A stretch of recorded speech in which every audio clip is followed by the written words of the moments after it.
Hello everyone, SP Bakshi idiom series के इस part 9 में आप सभी का स्वागत है। यह इस सीरीज़ का लास्ट पार्ट है। इससे पहले की जो ईडियम्स है वो मैं 50-50 ईडियम्स करके 8 पार्ट में कवर कर चुका हूं, जो कि मेरे इस चैनल पर ऑलरेडी अपलोडेड हैं। आप उनको प्लेलिस्ट में जाकर चेक कर सकते हैं। और ये इस सीरीज़ का लास्ट पार्ट है जिसमें ये सारी ईडियम्स आज कवर हो जाएंगी। तो चलिए शुरू करते हैं आज की ये वीडियो। देखिए, इसमें पहली इडियम क्या है, टेक हार्ट। हार्ट क्या होता है, हमारा दिल है ना। और हम बहादुर हैं या हम कायर हैं, ये हमारे कहते हैं ना कि बंदे में दिल होना चाहिए, इंसान में दिल होना चाहिए, तभी वो कोई काम कर सकता है। तो टेक हार्ट, दिल से कोई काम करना, कि बहुत ही बहादुर महसूस करना अपने आप को, तभी तो दिल से किसी काम को करेंगे। तो टेक हार्ट का मीनिंग क्या हो जाएगा, फील बोल्ड, बहादुर महसूस करना खुद को, ठीक है। उसके बाद आता है टेक टू हार्ट। देखिए, हिंदी में हम कभी कभी किसी दोस्त के साथ जब मजाक करते हैं तो उससे बाद में बोल देते हैं भाई दिल पर मत लेना। तो दिल पर लेने का मतलब क्या होता है कि वो बंदा किसी बात, उसको कोई बात बुरी लग जाती है, वो बुरा मान जाता है, उसको बहुत ज़्यादा सीरियस लेने लगता है, तो वो क्या होता है, दिल पर लेना होता है। तो क्या हो जाएगा, टेक टू हार्ट, ठीक है। उसके बाद आता है ये टेक बुल बाय हॉर्न्स। देखिए, बुल होता है सांड और हॉर्न्स होते हैं उसके सींग, है ना। तो सामने से कोई सांड हमें मारने आ रहा है तो हम भी उसी तरह से सींगों से उसका मुकाबला करेंगे। तो ये क्या होता है कि वो सांड जो है खतरा है और हम उसका बहादुरी से सामना कर रहे हैं। जैसे सींग उसके पास है, हमने भी कहीं से ऐसे ही आर्टिफिशियल सींग उठा लिए और उससे लड़ने लग गए। तो ये क्या हो जाएगा, खतरे का बहादुरी से सामना करना, ठीक है। फिर क्या आता है, थ्रो एंड थ्रो। इसका मतलब क्या होता है, एंटायरली, पूरी तरह से, ठीक है। उसके बाद आता है ये टू द बैकबोन। देखिए, बैकबोन क्या होता है, हमारी रीढ़ की हड्डी होती है ना। तो कोई भी काम है वो हम इस तरीके से कर रहे हैं कि अपनी रीढ़ की हड्डी तक का जोर उसमें हमने लगा दिया है, पूरी तरह से हम उस काम में लग गए हैं। तो इसका हिंदी मीनिंग क्या हो जाएगा, थोरोली, पूरी तरह से, ठीक है। उसके बाद आता है take wind out of another sails. देखिए, सेल्स वर्ड जो है, जो नाव के ऊपर जो तिरपाल लगा होता है, आपने फिल्मों में या कहीं भी देखा होगा कि जो हवा के साथ साथ जो जिस साइड हवा चलती है तो वो तिरपाल बना होता है, तो नाव भी उसी साइड चलने लगती है। तो आप इसको ऐसे देखिए कि वो हवा से जो नाव चल रही है तो उसके पीछे वाली जो नाव है वो, उसमें बैठे लोग उसमें अनुमान लगा रहे हैं कि ये हवा से ये वाली नाव इधर की तरफ जा रही है, तो अब हमें क्या करना चाहिए, तो दूसरे की नाव से अनुमान लगा लेना, ठीक है। तो वही इसका मीनिंग है, पूर्वानुमान से लाभ उठाना, कि अपनी नाव को फिर उसी हिसाब से चलाना कि हवा किस साइड चल रही है, ठीक है। उसके बाद आता है थ्रो डाउन द ग्लव या गाउंडलेट। देखिए, ग्लव और गाउंडलेट दोनों का मतलब वही होता है, जो कि ग्लव हम दस्ताने अपने हाथों में पहने होते हैं, ठीक है।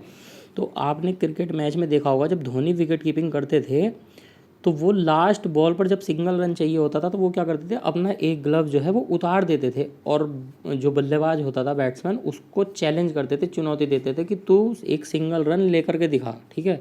मैं भी ग्लव्स उतारे खड़ा हूँ, सीधे तेरे को यहीं से रन आउट करूँगा, थ्रो मार करके बॉल से, है ना। तो ये क्या है, थ्रो डाउन द ग्लव गाउंडलेट, ये क्या हो जाएगा, चुनौती देना, टू चैलेंज, ठीक है। उसके बाद आता है take leaf out of somebody's book. देखिए, लीफ वैसे तो देखिए पेड़ों के जो पत्ते होते हैं उनको लीफ बोलते हैं, ठीक है।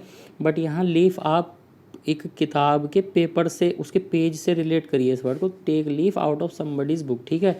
तो इसका मतलब ये क्या होगा कि मान लीजिए कोई भी व्यक्ति है जो कि एसएससी, जैसे आप अभी तैयारी कर रहे हैं, अब कोई व्यक्ति एसएससी क्वालिफाई करके वो टॉपर बन चुका है एसएससी सीजीएल में, तो आप क्या करेंगे, आप उसकी बुक्स वगैरह देखना चाहेंगे कि उसने आखिर अपने नोट्स में, अपनी बुक्स में ऐसा क्या लिखा हुआ था। तो उसके जो पेपर है आप उनको फाड़ कर लाने का इरादा रखोगे कि उसका जो कंटेंट अच्छा वाला था उसके पेपर आप फाड़ करके अपने साथ ले आओ, क्योंकि फिर हम भी वैसे ही सेम स्ट्रैटेजी बनाएंगे जैसे उस बंदे ने बनाई थी। तो take leaf out of somebody's book, उसकी बुक से लीफ बाहर निकालना क्या होगा, उसको एमुलेट करना, उसका अनुसरण करना, उसको कॉपी करना, ठीक है। उसके बाद आता है टेक पीपल बाय स्टॉर्म। देखिए, take people by storm, storm क्या होता है, ये होता है आंधी तूफान, ठीक है। अब take people by storm, storm से भी लोगों को बाहर निकाल करके ले आना। तो ये काम कैसा है, ये तो बहुत ही सरप्राइजिंग है ना, दूसरे बंदों को बहुत ज़्यादा सरप्राइज कर देगा, अरे यार ये तो बड़ा बहादुर है, लोगों को आंधी तूफान के बीच से भी बाहर निकाल करके ले आया, ये तो डरा ही नहीं बिल्कुल भी, है ना। तो टेक पीपल बाय स्टॉर्म क्या हो जाएगा, आश्चर्यचकित कर देना, ठीक है। उसके बाद आता है टॉल ऑर्डर। देखिए, ऑर्डर क्या होता है, ऑर्डर का मतलब होता है कोई व्यवस्था या कोई क्रम से लगाना, किसी चीज़ को व्यवस्थित रूप से लगाना, है ना। और टॉल होता है ऊंचा, बहुत ऊंची व्यवस्था करना, है ना। तो बहुत ऊंची व्यवस्था क्या हो जाएगा, ये तो अपने आप में कठिन कार्य हो जाएगा ना, ठीक है। उसके बाद आता है थ्रो ए स्पैनर। देखिए, जो स्पैनर वर्ड है इसका हिंदी मीनिंग क्या होता है, ये होता है जैसे देखिए मशीन, कोई मैकेनिक है वो किसी भी मशीन को ठीक कर रहा है तो उसके जो नट बोल्ट टाइट करने का जो औजार होता है उसको हिंदी में वैसे पाना बोलते हैं, ठीक है। वो सर्किल टाइप होता है और वो उसके नट बोल्ट में लग जाता है और उनको टाइट कर देते हैं। तो स्पैनर होता है, पाना बोलते हैं उसको हिंदी में, है ना। तो कोई मैकेनिक अगर वो अपना पाना फेंक के मार दे, अपना स्पैनर फेंक दे, तो इसका मतलब क्या होगा कि आज उसका काम करने का मन नहीं है, ठीक है। उसकी जो भी योजना है, जो काम करने की, वो सब उसने छोड़ दिया है। तो ये क्या हो जाएगा, योजना बिगाड़ना या नाकाम करना, आज वो काम नहीं करेगा, ठीक है। उसके बाद आता है टेक टू टास्क। देखिए हमारे इंडिया में किसी भी व्यक्ति को हम काम बता देते हैं तो ये उसके लिए किसी सज़ा से कम नहीं होता, क्योंकि आज के टाइम में कोई भी व्यक्ति काम करना नहीं चाहता है ना। तो टास्क क्या होता है, कार्य, ठीक है। किसी को कार्य पर ले जाना, काम पर ले जाना, किसी को काम दे देना, तो ये क्या हो जाता है, पनिश करना या ask for explanation to scold, ठीक है। उसके बाद आता है टर्न ए डीफ ईयर। ये होता है अनसुना कर देना या बहरा हो जाना। किसी की कोई बात हमसे कोई कुछ बोल रहा है और हम उस बात को, हम ऐसा ऐसा प्रतीत हो रहा है कि जैसे हम बहरे हैं, हम कुछ सुनते ही नहीं हैं हम, तो है ना। तो टर्न ए डीफ ईयर ये क्या हो जाएगा, किसी की बातों को अनसुना कर देना, ठीक है, बहरे हो जाना। उसके बाद आता है थ्रो आउट ऑफ गियर। देखिए ये गियर, जैसे आप इसको रिलेट कर लीजिए जी, गाड़ी में जो फोर व्हीलर में जो गियर होता है ना, तो अब कोई भी एक पुरानी कार है किसी फैमिली में, उसमें फैमिली में जो कोई लड़का है वो उसको चलाना चाहता है, ठीक है। तो उसके जो गियर हैं वो बार बार इधर उधर फंसते रहते हैं ना। तो वो क्या करेगा, उस गाड़ी में लात मार देगा और अपने पापा से बोलेगा कि नई गाड़ी लो वरना हम इसको नहीं चलाएंगे, ठीक है। तो थ्रो आउट ऑफ गियर क्या होगा, उसको गाड़ी को वो थ्रो कर देगा, लात मार देगा कि हम इसको नहीं चलाएंगे जब तक इसके गियर सही नहीं होते या नई गाड़ी आप लोग नहीं लेते, ठीक है। तो ये थ्रो आउट ऑफ गियर क्या हो जाएगा, बिगड़ा हुआ जो चालू ना हो, ठीक है। टेक टू हिल्स क्या होता है, टू रन अवे। देखिए जब हम किसी व्यक्ति से डरकर भागते हैं तो हम दबे पाँव निकलते हैं। तो आप इसको ऐसे रिलेट कर लीजिए कि एड़ी पर धीरे धीरे धीरे धीरे हम बिल्ली की तरह चोरी से छिप कर निकलते हैं। तो टेक टू हिल्स ही क्या हो जाएगा, भाग जाना, ठीक है। उसके बाद आता है थ्रो कोल्ड वाटर। देखिए किसी के ऊपर आप कोल्ड, बहुत ही ज़्यादा ठंडा पानी फेंक देंगे तो उससे क्या होगा, उसकी बॉडी तो ठंडी हो जाएगी, उसका खून भी ठंडा हो जाएगा। और ठंडे खून का और गर्म खून का मैं आपको पहले ही बता चुका हूँ कि गर्म खून का जो इस्तेमाल होता है वो कई बार जो ईडियम आएगी वो गुस्से के लिए होता है ना। और जो कोल्ड वाटर या कोल्ड ब्लड होता है वो जिसमें गुस्सा बिल्कुल भी ना हो या एक्साइटमेंट बिल्कुल भी ना हो। तो ये क्या हो जाएगा, throw cold water to discourage, उत्साह कम करना, ठीक है। उसके बाद आता है turn over a new leaf. देखिए लीफ फिर वही क्या होता है, ये पेड़ों के जो पत्ते होते हैं वनस्पति के, वो उनको लीफ बोलते हैं। तो turn over a new leaf की नए पत्ते की तरह बदल जाना। तो नया पत्ता क्या होता है कि आज वो किसी कलर का है, साइज में छोटा है, कल आप उसको देखेंगे तो उसका कलर थोड़ा और डार्क हो जाएगा, साइज थोड़ा और बड़ा हो जाएगा। परसों देखेंगे कलर थोड़ा और डार्क हो जाएगा, साइज थोड़ा और बड़ा हो जाएगा, ठीक है। तो ये क्या होता है, turn over a new leaf, पूरी तरह बदल जाना, ठीक है। उसके बाद आता है take somebody for a ride. देखिए आपने गांव में या शहर में जहाँ भी आपने देखा होगा कि जब गेस्ट आते हैं तो जो छोटे छोटे बच्चे होते हैं वो उनके साथ जाने की जिद करते हैं कि मुझे भी लेकर के चलो, मैं भी चलना चाहता हूँ, ठीक है। तो वो गेस्ट क्या करते हैं, उस छोटे बच्चे को अपनी बाइक पर बैठा करके थोड़ी दूर घुमा करके और उसका मन बहला देते हैं कि लो अब हमने आपको बाइक पर बैठा करके घुमा दिया और अभी हम फिर से चलेंगे। तो उस बच्चे को वो क्या करता है, बाइक पर तो बैठा लेता, कहता है कि हाँ मैं तुम्हें लेकर के चलता हूँ, और थोड़ी दूर जा करके उसको उतार देते हैं। तो आप उससे इसको रिलेट कर लीजिए, take somebody for a ride, कि उस बच्चे को धोखा दे देते हैं कि हाँ हम लेकर के चलेंगे और बीच में फिर उतार देते हैं, है ना। तो take somebody for a ride क्या हो जाएगा, धोखा देना, ठीक है। उसके बाद आता है टेकअप आर्म्स। देखिए आर्म्स का मतलब क्या होता है, हथियार, हथियार उठा लेना। तो ये तो सीधी सी बात है, क्या हो जाएगा, लड़ाई करना, ठीक है। उसके बाद आता है टू एंड फ्रो। इसका मीनिंग होता है फॉरवर्ड एंड बैकवर्ड, आगे या पीछे, ठीक है। उसके बाद आता है थ्रो द स्पंज। देखिए स्पंज एक ऐसा फॉर्म टाइप एक वो होता है, फाइबर कह लीजिए, कपड़ा, जो भी बोलना चाहें इसको, वो ऐसा होता है कि इलास्टिसिटी उसमें बहुत ज़्यादा होती है, वो पानी को भी ऑब्जर्व कर लेता है अपने अंदर, फिर उसको हम एक साइड निचोड़ देते हैं तो उससे पानी निकलता है ना। तो आप ऐसा समझ लीजिए कि कोई भी व्यक्ति है, अब हम उसको सज़ा देना चाहते हैं किसी भी तरह की, या कुछ भी हम उससे कोई काम कराना चाहते हैं, अब कहीं पर पानी भरा हुआ है थोड़ा सा, तो हम उसको एक स्पंज दे देते हैं जिसे, है ना। तो अब उससे हम बोलते हैं कि स्पंज को इसमें भिगो और ये पानी सोख लेगा, पानी को ये एब्जॉर्ब कर लेगा और फिर बाहर इसको निचोड़ देना, फिर ये एब्जॉर्ब करेगा, फिर इसको बाहर निचोड़ देना। आप यही काम करो शाम तक, ये सारा पानी इसी से खाली करो, ठीक है। तो वो क्या करेगा, 2-4 बार उसको पानी में भिगो देगा और दूसरी साइड निचोड़ देगा। तो इतना जब वो देखेगा यार ये काम करने में तो शाम लग जाएगी, ऐसे इससे क्या पानी निकलेगा, तो वो क्या करेगा, स्पंज को फेंक के मार देगा कि ये रखो अपना स्पंज, मेरे बस की बात नहीं है इस तरह से काम करना। तो वो एक तरह से सरेंडर कर देगा कि मेरे बस की बात नहीं है, मैं ये काम नहीं कर सकता, ठीक है। उसके बाद आता है up hill task. Up hill को आप देखिए, हिल होता है पहाड़ी और अप हिल यानी कि ऊपर की तरफ चढ़ना। तो ये टास्क क्या है, कार्य, ऊपर की तरफ चढ़ने का कार्य। तो पहाड़ी के ऊपर चढ़ना आसान काम थोड़ी ना है, ये क्या है, ये तो बहुत कठिन कार्य है, ठीक है। तो अप हिल टास्क क्या हो जाएगा, कठिन कार्य है। उसके बाद अप्स एंड डाउन से क्या होता है, उतार चढ़ाव, ठीक है। उसके बाद आता है अंडर द रोज़। देखिए आपने देखा होगा, फिल्मों वगैरह में भी देखा होगा कि जो रोज़ कोई भी प्रपोजल में रोज़ को लेकर के जाते हैं, प्रपोज करते हैं, तो उसके नीचे कोई लव लेटर वगैरह भी, कुछ भी खत चुपके से वो भी लगा करके दे देते हैं, ठीक है। उसमें अपना नाम वगैरह जो भी लिख कर देते हैं। तो अंडर द रोज़ ही क्या हो जाएगा, चुपके से। अप एंड डूइंग, अप का मतलब होता है ऊपर, यानी कि जो सीधे खड़ा है, ठीक है। और डूइंग जो काम कर रहा है। तो अप एंड डूइंग जो खड़ा है और काम कर रहा है, उसको हम क्या बोलते हैं, एक्टिव बोलते हैं। यानी कि वो लेज़ी नहीं है, वो बंदा बहुत एक्टिव है, ठीक है। उसके बाद आता है अंडर ए क्लाउड। ये मैंने आपको प्रीवियस वाली वीडियो में भी बताया था, जो प्रीवियस ईयर वाली थी। अंडर ए क्लाउड, क्लाउड को आप एक कॉटन के बंडल से रिलेट करके देख लीजिए। गदर मूवी आप लोगों ने देखी होगी, सनी देओल लास्ट का जो सीन होता है वो ट्रेन में रुई के बंडल के नीचे, कॉटन के बंडल के नीचे छिप जाता है, ठीक है। तो वहीं से आप इसको रिलेट करिए। और वो जो सारी पाकिस्तानी सेना होती है, उनको डाउट हो ही जाता है कि ये जो कॉटन के बंडल है, इन्हीं के नीचे कोई ना कोई उनमें से छिपा हुआ है, ठीक है। तो अंडर ए क्लाउड ये क्या हो जाएगा, संदेह में होना, उनको डाउट में होना, ठीक है। उसके बाद आता है अप टू द मार्क, ठीक है। तो ये क्या होता है, as good as should be, mark के अकॉर्डिंग होना, अप टू द मार्क, ठीक है, अच्छी अवस्था में होना, ठीक है। उसके बाद आता है विद ओपन आर्म्स। देखिए आर्म्स का मतलब हथियार भी होता है, और हमारी जो भुजाएं होती हैं, हाथ होते हैं, इनको भी हम आर्म्स बोलते हैं, ठीक है। तो जैसे सामने से कोई आता है, हम उसको हक करना चाहते हैं, तो हम दोनों हाथों को ऐसे खोलकर खड़े हो जाते हैं कि हम उसका स्वागत कर रहे हैं, उसको हक करना चाहते हैं, ठीक है। तो ये क्या हो जाता है, कॉर्डियली, गर्मजोशी से, ठीक है। उसके बाद आता है विन लॉरेल्स। देखिए लॉरेल्स का मतलब होता है प्रसिद्धि या ख्याति, ठीक है। तो विन लॉरेल्स क्या हो जाएगा, ये हो जाएगा प्रसिद्धि पाना, ठीक है।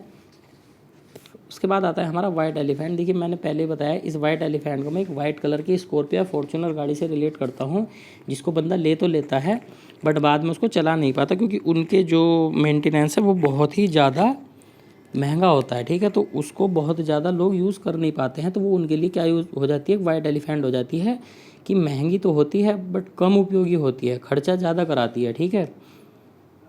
उसके बाद आता है वेल डिस्पोज टू। देखिए डिस्पोज का मतलब क्या होता है, ये होता है काम को निपटाना, है ना। तो वेल डिस्पोज टू, कोई ऐसा व्यक्ति जो आपकी सारी समस्याओं को निपटा देता हो, ठीक है। तो वो आपके लिए क्या होगा, वो तो मित्रव्रत होगा ना। तो वेल डिस्पोज टू ये क्या हो जाएगा, मित्रव्रत होना। उसके बाद आता है राइटिंग ऑन द वॉल। देखिए आपने कई जगह देखा होगा, वहाँ दीवारों पर लिखा होता है यहाँ थूकना मना है, यहाँ पेशाब करना मना है, पकड़े जाने पर 150 या 500 रुपये का जुर्माना लिया जाएगा। तो ये इस तरह के जो एक तरह से चेतावनी लिखी होती है, राइटिंग ऑन द वॉल। तो ये क्या होगा, राइटिंग ऑन द वॉल, चेतावनी, सिग्नल या वार्निंग। उसके बाद आता है व्हेन द क्रंच कम्स। तो इसका मीनिंग आता है, देखिए इसमें मेरा ऐसी कोई ट्रिक वगैरह नहीं है, ये तो आपको रटना ही पड़ेगा। द मोमेंट ऑफ डिसीजन, निर्णय लेने का समय, ठीक है। उसके बाद आता है विली नीली। देखिए विल, आप इसमें वर्ड निकालिए, WILL। विल का मतलब क्या होता है, इच्छा, ठीक है, हमारी जो इच्छा शक्ति है। तो विली नीली क्या होता है कि किसी की इच्छा हो या न हो, वो काम तो उसे करना ही पड़ेगा, ठीक है। तो विली नीली क्या हो जाता है, वेदर वन विशेज और नॉट। उसके बाद आता है हमारा विंडो शॉपिंग। विंडो शॉपिंग का मतलब होता है जैसे हम किसी मॉल वगैरह में घूमने चले जाते हैं और मॉल भाव भी करने लगते हैं कि भाई किसी भी दुकान वाले से कि ये कितने का है, ये कितने का है, ऐसे पूछने लगते हैं। बस खरीदते नहीं है, पूछ सब कुछ लेते हैं, ठीक है। तो वो क्या, उसको क्या बोलते हैं हम, विंडो शॉपिंग। सिर्फ देखना, न कि खरीदना, ठीक है। उसके बाद आता है वियर एंड टीयर। वियर का मतलब होता है पहनना, टीयर का मतलब होता है फाड़ना। तो इसका आप ऐसे देख लीजिए कि कोई भी ड्रेस है हमारी जो कि हमने 2-4 बार पहन ली है और फिर उसको फाड़ कर फेंक दिया है, तो ये क्या हो जाएगा, डैमेज कॉज्ड बाय यूज़, प्रयोग के बाद उसको फाड़ कर फेंक देना, ठीक है। व्हील एंड वो। देखिए व्हील एंड वो का मतलब क्या होता है, जॉय एंड सोरो। इनमें से एक का मीनिंग तो होता है सुख और एक का होता है दुख, ठीक है। तो व्हील एंड वो ये क्या हो जाएंगे, सुख और दुख, ठीक है। उसके बाद आता है वॉश हैंड्स ऑफ। जैसे बोलते हैं ना अपने काम से, अपनी नौकरी से हाथ धो बैठना, ये वही है wash hands off. Wash hands off his job, ऐसे ऐसे बोल दीजिए। तो क्या हो जाएगा, to have nothing to do. जिस चीज़ जो हमारे पास थी हम उससे हाथ धो बैठे हैं, तो इसका मतलब क्या है, अब वो हमारे पास नहीं है, तो हमारे पास करने के लिए कुछ भी नहीं है, ठीक है। उसके बाद आता है वाइड बर्थ। ये मैंने पहले बताया कि बर्थ जो होता है वो ट्रेन में सीट को बोलते हैं बर्थ, ठीक है। और वाइड बर्थ का मतलब क्या होता है, कोई व्यक्ति आप जनरल डिब्बे में बैठे और आपसे कहता है कि यार थोड़ा उधर हो जाइए, मुझे भी एडजस्ट कर लीजिए, तो आप क्या करेंगे, बहुत ज़्यादा उधर होकर के बैठेंगे, उसको अच्छी खासी जगह देंगे, वाइड बर्थ देंगे, चौड़ी सीट देंगे, जिससे वो व्यक्ति आपसे सट कर ना बैठे, थोड़ा दूरी ही बनाए रखे। ठीक है, तो वाइड बर्थ क्या हो जाएगा, दूरी बनाना। ठीक है, विल ओ द विस्प, देखिए इसका मतलब क्या होता है, मायावी या कोई भी अवास्तविक चीज़ जो कि एल्यूसिव हो या अनरियल हो। ठीक है, उसके बाद आता है हमारा राई फेस। देखिए राई का मतलब, राई का सीधे सीधे मतलब होता है उदास चेहरा। ठीक है, तो ये तो आप हिंदी मीनिंग इसका वैसे भी याद कर सकते हैं। राई फेस क्या होता है, डिसअपॉइंटेड लुक या उदास चेहरा। ठीक है, उसके बाद आता है विन हैंड्स डाउन, कोई भी ऐसी जीत हो हमारी जिसमें हमें हाथ चलाने की भी ज़रूरत ना पड़े, हाथ नीचे हैं और फिर भी सामने वाला हमारी शक्ल देखकर ही अपनी हार मान ले। ठीक है, जैसे बॉक्सिंग वगैरह कुछ भी, या बॉक्सिंग हो या रेसलिंग हो, कुछ भी ऐसा हो कि आपका इतना ज़्यादा कहर हो उस जगह पर कि जो भी व्यक्ति आपका प्रतिद्वंदी हो आपकी शक्ल देखते ही कह दे कि बस इससे तो मैं ऐसी ठीक हूँ, मैं हार मानता हूँ, तो ये क्या हो जाएगा, आपने हाथ उठाए भी नहीं और आप जीत गए, तो ये क्या होगा, आसानी से जीतना। ठीक है, उसके बाद आता है with in an S of. देखिए एस का मतलब जो हम कार्ड्स खेलते हैं, ताश के पत्ते जो हम खेलते हैं, उसमें एक होता है एस, जिसको हम बोलते हैं तुरुप का इक्का। ठीक है, इक्का बोलते हैं उसको, है ना। तो तुरुप का इक्का जिसके पास होगा, तो वो तुरुप का इक्का अपने मालिक के क्या होगा, सबसे ज़्यादा नज़दीक होगा, तभी तो उसके लिए वो काम कर रहा है। ठीक है, तो जैसे फिल्मों में भी विलन या गुंडे बोलते हैं कि ये तो मेरा तुरुप का इक्का है, तो जो उनका तुरुप का इक्का होगा वो तो उनके सबसे क्लोज होगा, उसको तो अपने साथ ही रखते होंगे ना। ठीक है, तो इसका मीनिंग हो जाएगा नज़दीक होना। उसके बाद आता है वियर द ट्राउज़र। देखिए इसका मतलब होता है डोमिनेंट, प्रमुख। कोई बोर्ड हो या कोई कंपनी हो, उसके जो प्रमुख लोग होते हैं वो हमेशा सूट बूट पहनकर ही चलते हैं, ट्राउज़र्स पहनकर ही चलते हैं। तो प्रमुख जो डोमिनेंट लोग होते हैं वो क्या करते हैं, ट्राउज़र्स पहनकर ही चलते हैं। उसके बाद आता है वी आर्स। वी आर्स का मतलब क्या होता है, आधी रात के बाद के जो घंटे होते हैं, जिनको हम 4 या 5 बजे का समय बोल सकते हैं सुबह के, वो क्या होते हैं हमारे, वो होते हैं वी आर्स। ठीक है, उसके बाद आता है विद ए हाई हैंड।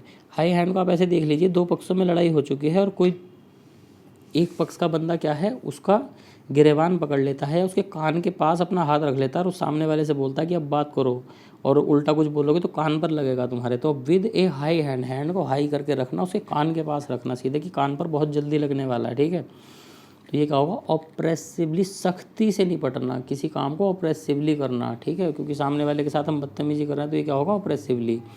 उसके बाद आता है वेट ब्लैंकेट।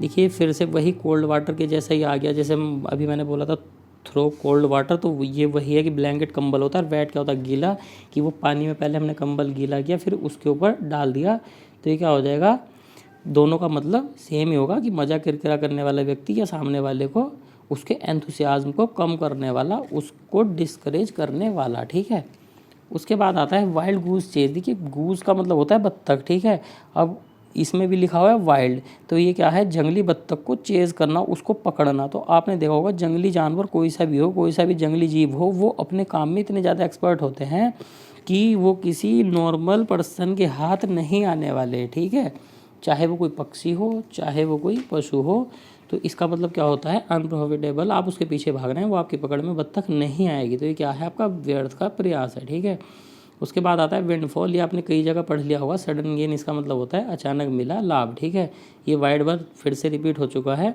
इसका मतलब वही क्या, ट्रेन वाली सीट वाला दूरी बनाना। उसके बाद आता है रैंगल ओवर एन आज शैडो। ठीक है, रैंगल का मतलब होता है झगड़ा करना। अब आज शैडो का मतलब क्या है, गधे की परछाई पर झगड़ा करना। तो गधे की परछाई, जहाँ गधा जाएगा वहाँ तो परछाई जाएगी उसकी, तो गधे की परछाई पर तो लड़ाई होनी नहीं चाहिए कि परछाई मैं रखूँगा या मैं रखूँगा, गधा तू रख ले, परछाई मैं रख लेता हूँ, तो ऐसा तो हो ही नहीं सकता ना, जहाँ गधा जाएगा वहीं परछाई जाएगी। तो परछाई पर लड़ने का मतलब क्या है, छोटी छोटी बातों पर झगड़ना। ठीक है, उसके बाद आता है येलो प्रेस। इसका मतलब क्या होता है, देखिए जैसे आजकल बोलते हैं गोदी मीडिया, तो गोदी मीडिया क्या है, वो किसी ना किसी के एक पक्ष में खबर छापती है। ठीक है, बट कुछ मीडिया आज भी ऐसी है, कुछ रिपोर्टर्स ऐसे हैं जो कि एकदम निष्पक्ष होकर काम करते हैं। ठीक है, तो उनको हम क्या बोल सकते हैं, येलो प्रेस, की सनसनीखेज खबर छापने वाली प्रेस। ठीक है, उसके बाद आता है योमैन सर्विस। तो योमैन सर्विस ये क्या होता है, ये होता है एक्सीलेंट वर्क, श्रेष्ठ कार्य। ठीक है, तो गाइज़ ये थी आज के हमारे पार्ट 9 की वीडियो। ठीक है, एसपी बख्शी ईडियम सीरीज़ आज कंप्लीट हो चुकी है और इसके बाद अब मैं ग्रामर का जो एरर वाला पोर्शन है वो कराऊंगा। आप मुझे कमेंट सेक्शन में ये बता दीजिए कि सबसे पहले मुझे ग्रामर का कौन सा टॉपिक उठाना चाहिए, किसकी एरर की प्रैक्टिस आप लोगों को करानी चाहिए। उसके बाद मैं ग्रामर का पोर्शन अपना स्टार्ट कर दूंगा, ठीक है। तो मिलते हैं अगले लेक्चर में जो कि हमारा ग्रामर का होगा एरर पर, ठीक है। तब तक के लिए बाय बाय, धन्यवाद।